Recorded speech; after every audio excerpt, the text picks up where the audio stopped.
I wanted to read a passage from the myth of Echo and Narcissus.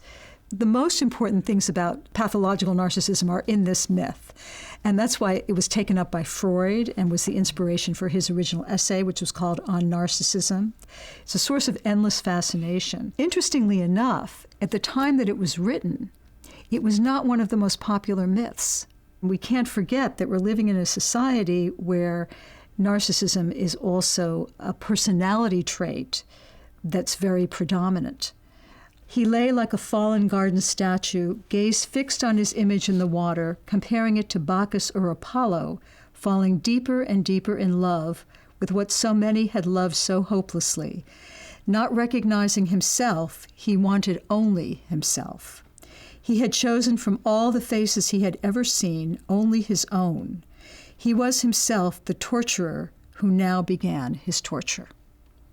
One thing we forget very readily is that narcissists, those with narcissistic pathology, actually do experience tremendous pain. And there is a kind of torture about their self-encapsulation, their self-preoccupation, their inability to get out of themselves, the rigidity of the grandiose self, the way it isolates them from others, that is not readily apparent. He keeps reaching into the water. The love object doesn't respond. He finally recognizes that actually what he thought was a separate person is actually not a separate person. And so he, out of sheer frustration and longing and despair, he starves himself to death and then is turned into a flower, the Narcissus flower. But in another version of the myth, he actually commits suicide and plunges a dagger into his breast. And the other thing that's very important also about the myth is that Narcissus is born from a rape of the river goddess. So there's trauma in his history. And he then inflicts trauma on himself and commits suicide. Now, those with narcissistic pathology don't have high rates of suicide, but they have high rates of lethal suicide. So there was a study done at Columbia which followed patients who had been hospitalized at Columbia over a 5-year post-hospitalization period. The borderline patients, of course, made more parasuicidal gestures.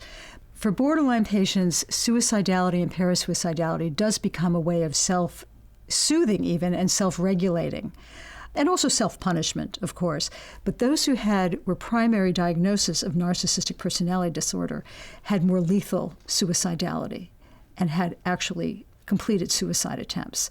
So there's actually quite a few papers that have been written about suicidality and narcissism that you don't hear so much about. You hear a lot about parasuicidality and borderline pathology, but not so much about narcissistic pathology. And some of these patients are the highest risk for suicide if their grandiosity collapses. So the pathological grandiose self is a stabilizing structure. But when it collapses, the collapse is dire and drastic. And that's when people can become severely suicidal, lethally suicidal. Is it a stabilizing structure because essentially it's living in a fantasy, though? Right? I mean, it's part of it is living in an illusory narcissistic world. Yes, that's definitely part of it.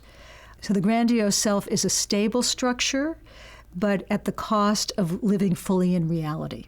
Realities that don't actually affirm the grandiosity are rejected.